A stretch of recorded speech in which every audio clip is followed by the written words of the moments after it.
be out alone. Do you live here? No. Then you must be visiting here, are you? My name is Frances Elizabeth Wright. I live at 67 Tivoli Road. I'm lost. Oh, you're lost. Could you take me home, please? I'm afraid. I should say I will. Come on with you. That's the way it began. Nothing extraordinary. For in a large city like London, a lost child is such a common occurrence that many a far-seeing bobby arms himself with a bag of chocolates in addition to his nightstick. No one suspected that this was the beginning of a case that was to rock all England.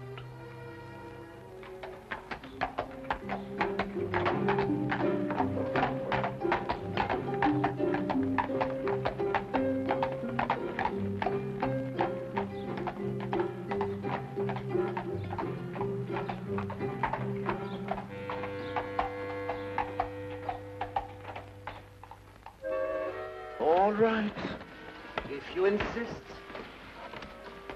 I know this man isn't going to do us any good. But what's the use of talking to you? Just as stubborn as your mother. I suspect we're having visitors. Oh, really? 23 and 27.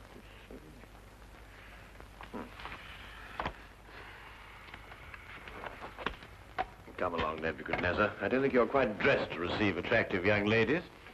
Now, in you go.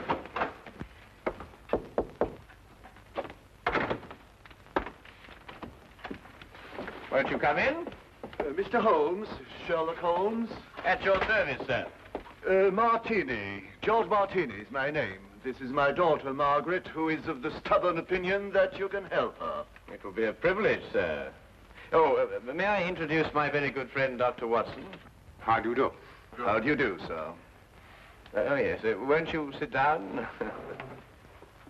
Oh, yeah, I'm so sorry.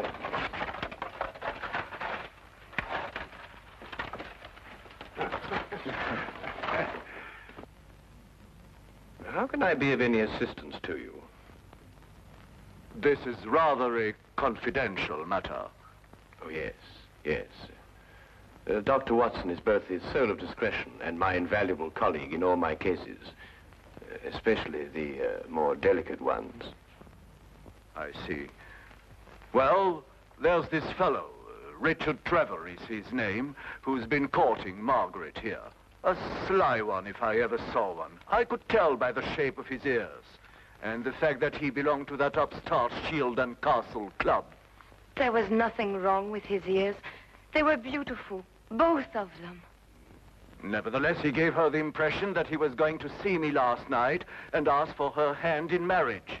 Instead, the scoundrel sent me some fantastic note about being detained and then never appeared at all. I want you to find out what happened to him. What did Mr. Trevor say in his note? That he would be detained because he had run into a little girl who was lost and was taking her home. Have you made any inquiries at his home? Yes, with Father, of course. I don't think it's genteel to go to a man's rooms, even if he is your fiancé. Quite right. Quite right. There was no sign of him, but his clothes were all there. He wouldn't run off without his clothes, would he? No, hardly. The pure guess. A deduction. Just as I deduced that you have a scar on the left side of your head, which you received in a naval battle. I'll be bound. How did you know that? Well, a right-handed man normally parts his hair on the left. Your parting is on the right, thereby indicating that you've changed it at some time or another to hide a mark. As to how you got it, that's obvious to me by the fact that you carry on your watch chain the insignia of His Majesty's ship Assault, which everyone remembers distinguished herself heroically off the coast of Africa. Well done, Holmes. I declare, well done. Will you investigate, Mr. Holmes? We'll look into the case immediately, Miss Martini. And as soon as we have any information for you, we'll let you know. I shall be forever in your debt. Mm-hmm. Or I will be after I see his bill. Here's our address. No, that won't be necessary, sir. I saw it marked on your hatband when you came in. If you'll forgive me, sir, a rather extraordinary precaution against the loss of a bowler only worth 2 guineas. Come, dear.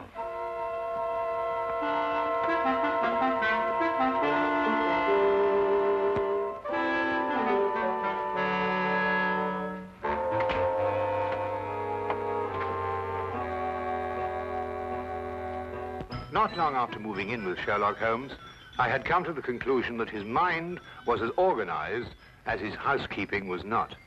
He was, without a doubt, the most perfect reasoning, observing machine I had ever encountered. And just watching him think had become sheer fascination.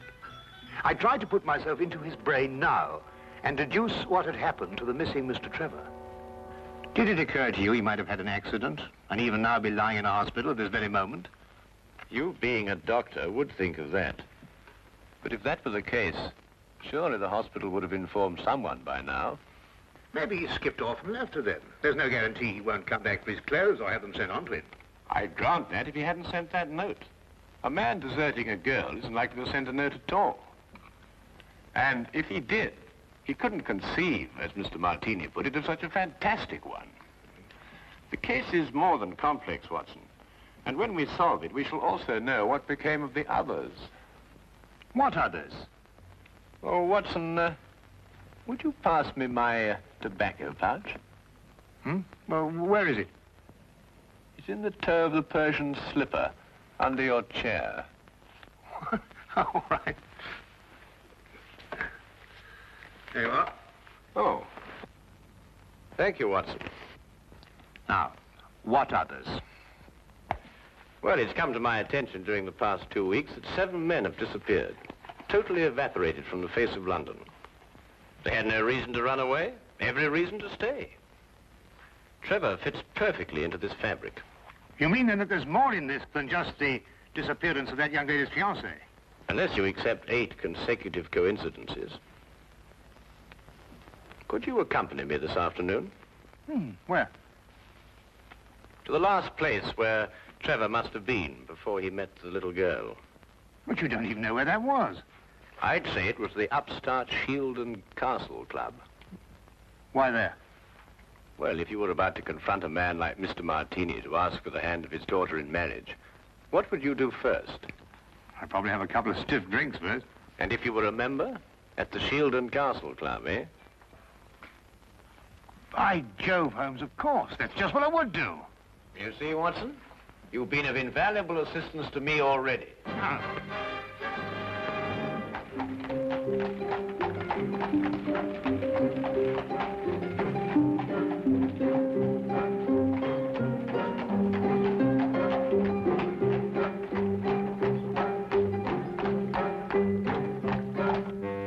But you must tell us if he was here last night. He's missing. We're trying to find him. It's no use, sir. You'll have to do without my help. This is a gentleman's club. What has that got to do with it? He may not want to be found, if you know what I mean, sir. Now, look here. That's the way it is, sir. I'm sworn to preserve the privacy of our members. And having 2 little tots to feed, I'm not one to invite getting the sack.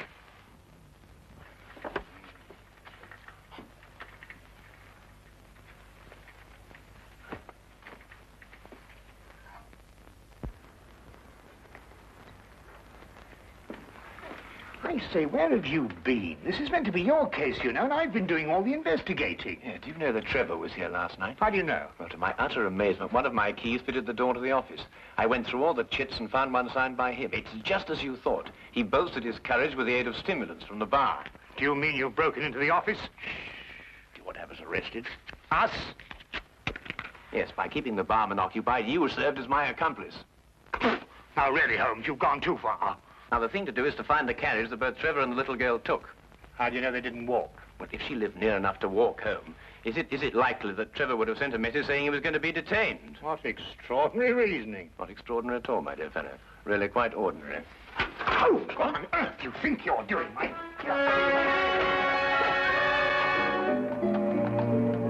Finding the cabbie who picked up Trevor and the little girl was a matter of stationing ourselves at the hack stand outside the Shield and Castle Club and doggedly questioning every driver who stopped there. One finally remembered the pair, but owing to brisk business that night, could not be at all sure where he set them down. The address he brought us to was a guess, and from the looks of it, a very bad one. Well, I think we're on a wild goose chase. Doesn't look as if anyone lived here for a long time. Do you realize these papers are at least a week old? Well, then the cabbie made a mistake. He's brought us to the wrong address. Do you know, without very much difficulty, I think I might be able to... Holmes, Holmes, please, not again. You good fellow, keep a good lookout, will you? Look, Holmes, this is housebreaking. We can go to prison for years for this. You can't just go opening doors all over London just because... Oh, Holmes, no, there's somebody coming. Just stand in front of me and behave quite normally, eh?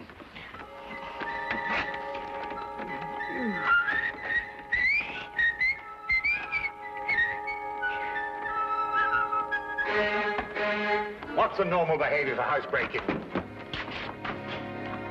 You coming? Look here, Holmes, a doctor doesn't do this sort of thing. I'm sure it's unethical. You can't expect me to... Oh!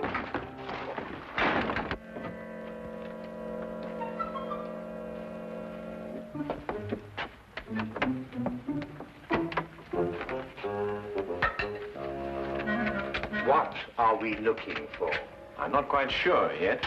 You won't find anything here. You said yourself the house has been unoccupied for the last week. Thieves in the night, that's what we are. A child's been here recently. Oh, what makes you think that? Do you remember as a youngster, Watson, penciling in moustaches on the faces of the advertisements? I suppose so. But what's that got to do with it? When I looked at those newspapers outside, I noticed that someone had penciled in a handlebar moustache on a woman advertising headache powder. I'd assumed that a child did it. More than that, since the papers were only a day old, I'd also assumed that a child has been here very recently. Why should the child bring Trevor here to an unoccupied house? That, Watson, is the core of our problem. Excuse me a minute. What? Oh.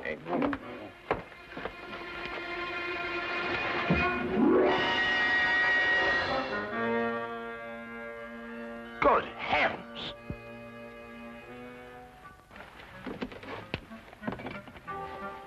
Trevor? Fairly safe assumption, Watson. Yes. And from the pallor of his skin, I'd say he'd recently been given an overdose of strychnine. I'd also deduce that he's the 8th victim of a very strange murderer.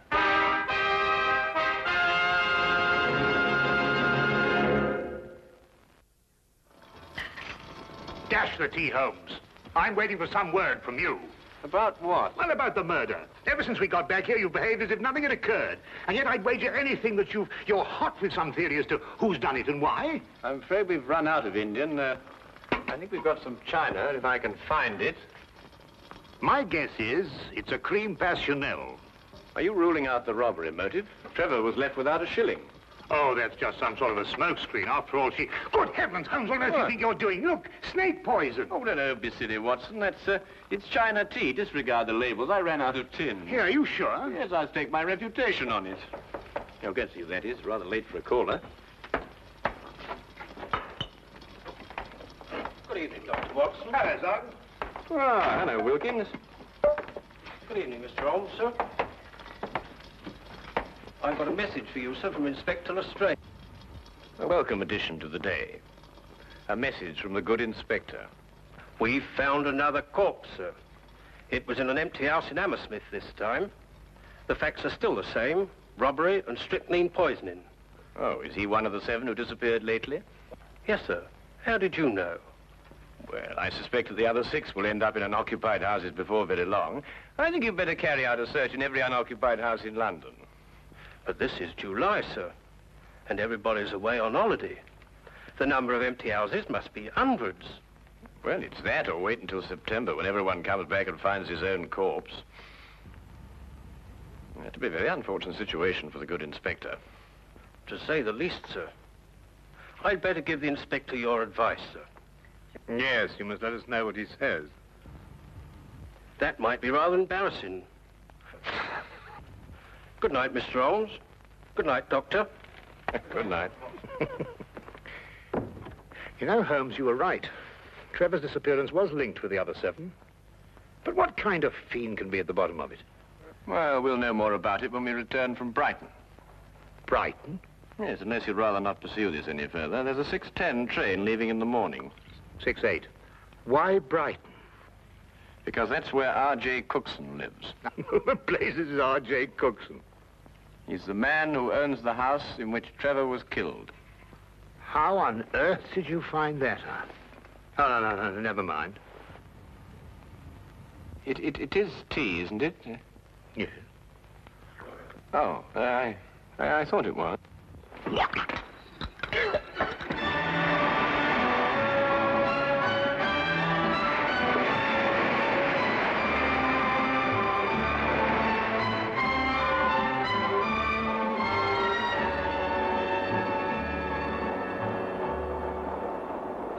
Have you ever heard anything so incredible? A corpse in my fireplace. And a stranger at that. Rather inconsiderate of someone, I must say. Why, when the police brought the news last night, I thought someone was pulling my leg. My fireplace. Really, I ask you. I'd say because the murderer knew you'd be away, knew that the house would be unoccupied, and that you wouldn't come back at an embarrassing moment. You're right, Mr. Holmes. Absolutely right. The culprit was acquainted with all my plans, and not wanting the corpse to be found in his own fireplace, chose mine. Precisely. But who could that be? I'd vouched that a full regiment of people knew of my plans to leave London. Then our task is to narrow down that regiment. How? You have me breathless. First of all, has anyone else the key to your house? No, not that I know of. Yes. I once gave my key to the greengrocer to deliver a parcel. Aha. But he gave it back. Oh. But bosh and bother, supposing a key wasn't used at all. Whoever did it could have used a tool or something and jimmied his way into my house. I've heard of those things being done. Mm-hmm. Oh, really? We found all the windows and doors locked. I'm afraid you've escaped me. Now again, Mr. Cookson, are you quite sure that no one else has a key to your house? Well, now, really, after all, I don't hand them out like calling cards to every... Wait. There's this charwoman who comes to my house once a week to clean up.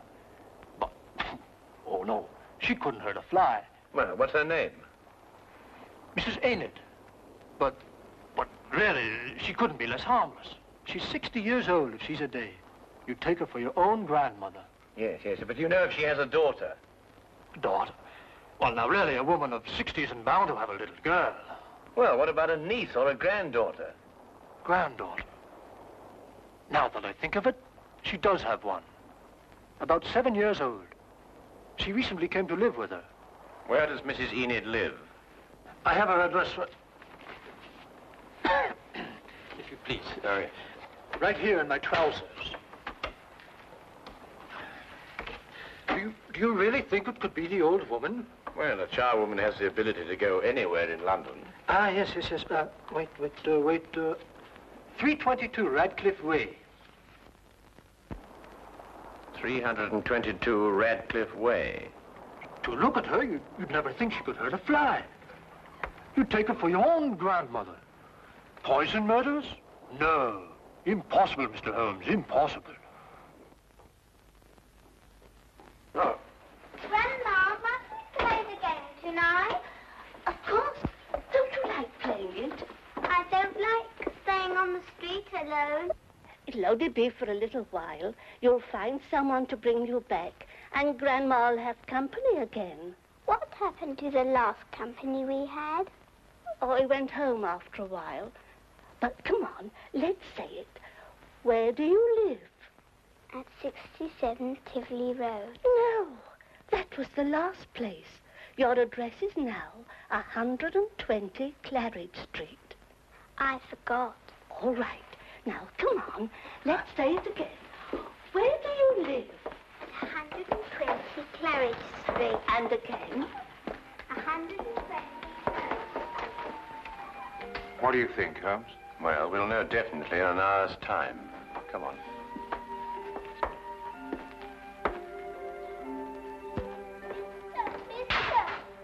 Oh, hello. Oh, well, it's pretty late for a little girl like you to be out on her own. What's your name? My name is Frances Elizabeth Wright. I see. And where do you live? I live at 120 Claridge Street. I'm lost. Oh, dear. That would mistake you home. Come along, then. You must come in and try some of my divinity fudge. It's the least I can offer you for your kindness in bringing Francis home. Well, that's very kind of you, but really I ought to be getting along. It's just been made. Delicious. You'll make an old woman very happy if you'll try the first slice. Oh, very well, then. I am rather partial to divinity fudge. Francis. Thank you.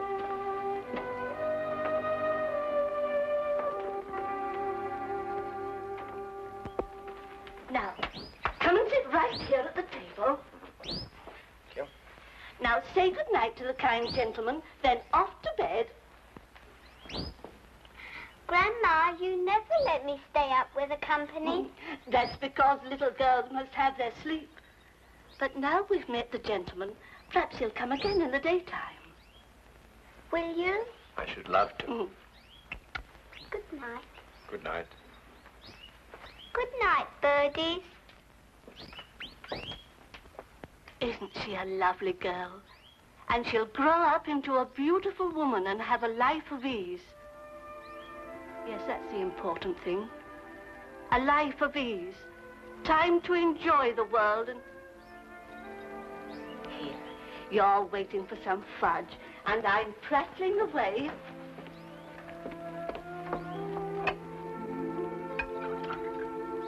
Here it is. And a glass of cold milk to go with it.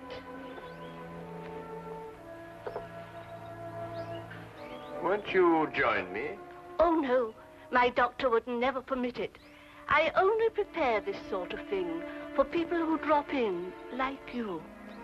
I see. Smells very good.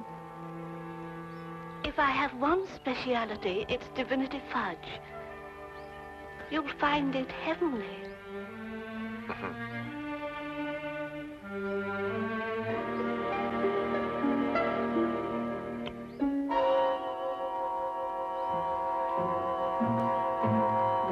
What's the matter? Nothing. I just wanted to give the birds a bit first. Don't. Birds don't eat fudge. Oh, yes, they do. They love it. Come on, old chap. Have a... No, you can't. Who are you?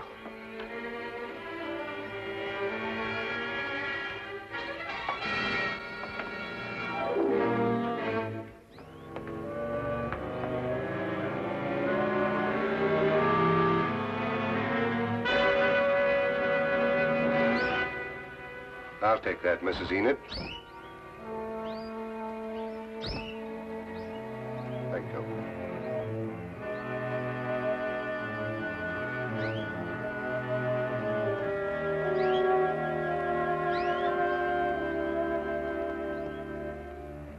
I needed money for the child.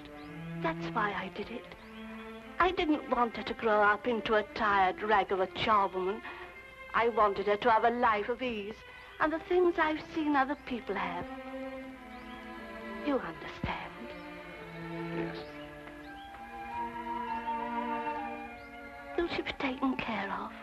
You need worry, Mrs. Enid.